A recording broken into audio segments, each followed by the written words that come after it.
Hello class 9, this is exercise 1.5, question number 1. Classify the following numbers as rational or irrational. 1, 2, 3, 4, 5, 5 parts हैं. इन numbers को मुझे ये बताना है कि ये रेशनल है या इरेशनल. सभी का रीज़न है. देखिए फर्स्ट 2 माइनस रूट 5. सिंस हम rational minus irrational is equal to irrational. एक रेशनल और एक इरेशनल का डिफरेंस हमेशा इरेशनल होता है. और यहाँ देखिए 2 जो है वो रेशनल है, 2 is rational and root 5 is irrational. Therefore इनका डिफरेंस क्या हो जाएगा? इरेशनल होगा. Second part 3 plus root 23 minus root 23. अब जैसे जैसे हम ब्रैकेट ओपन करेंगे तो हम ये देख रहे हैं कि रूट 23 प्लस माइनस, ये तो कैंसिल हो जाएगा. तो सिर्फ बचेगा क्या? 3. और 3 तो रेशनल होता है, इसीलिए ये क्या है कि रेशनल होगा. थर्ड में देखिए 2 रूट 7 अपॉन 7 रूट 7. यहाँ पर रूट 7 तो डिवाइड हो जाएगा, कैंसिल हो जाएगा. 2 अपॉन 7 ये तो एक रेशनल नंबर है, इसीलिए जो ये गिवन था ये क्या है? एक रेशनल नंबर है. Fourth part 1 upon root 2. यहाँ पर भी सुनिए 1 क्या है? रेशनल है और रूट 2 क्या है? इरेशनल है. Since division of a rational and an irrational is always irrational. Rational और इरेशनल का जो डिवीजन होता है वो भी हमेशा इरेशनल ही होता है.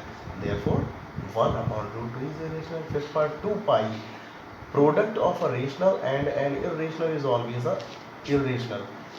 2 रेशनल है और पाई जो होता है ये इरेशनल होता है. पाई की वैल्यू जो होती हैं वो non terminating non repeating decimal में आती हैं, इसलिए इरेशनल होती हैं. Here 2 is rational and pi is irrational, therefore 2 pi is irrational. Now question number 2, simplify each of the following expressions. First 3 plus root 3 into 2 plus root 2. Simply इनका product बस को multiply कर दीजिए. देखिए कैसे मल्टीप्लाई करना है? 3 का मल्टीप्लाई कैसे? 2 से. 3 2 या 6. अब 3 का मल्टीप्लाई जब रूट 2 से होगा, देखिएगा 3 और ये रूट 3 कभी भी रूट के अंदर मल्टीप्लाई नहीं होगा, ठीक है ना. तो इसलिए 3 और रूट 2 बस ऐसे ही मल्टीप्लाई में लिख दिए जाएंगे. इसके बाद में रूट 3 का मल्टीप्लाई इससे और इससे होगा, तो रूट 3 का मल्टीप्लाई 2 से, तो ये फिर 2 अंदर मल्टीप्लाई नहीं होगा, 2 बाहर रहेगा और रूट 3 ऐसे लिख दिया जाएगा प्लस. अब रूट 3 इंटू रूट 2 है तो रूट के अंदर रूट का रूट से अगर मल्टीप्लाई हो तो अंदर की वैल्यूज़ का आपस में मल्टीप्लाई हो जाता है. 3 2 जा 6. बस दिस इज द आंसर.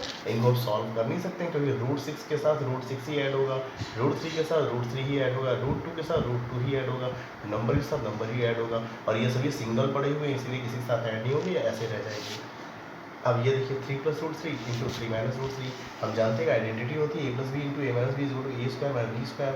तो देखिए a plus b into a minus b. A की वैल्यू 3 हो गई है और b की वैल्यू रूट 3 है. बस इसमें क्या करिए? ए स्क्वायर, ए के प्लेस पर 3 यूज़ करिए और b के प्लेस पर रूट 3. 3 का स्क्वायर 9, रूट 3 का square 3, 9 minus 3 this is 6. Third root 5 plus root 2 is whole square.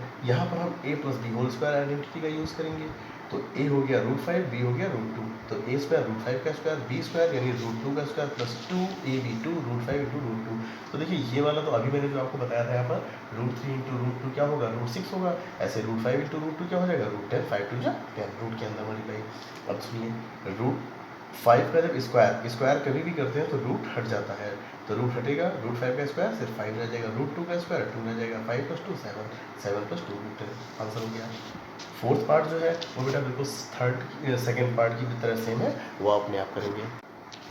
Now question number 3, recall pi is defined as the ratio of the circumference से c of a circle to its diameter से D.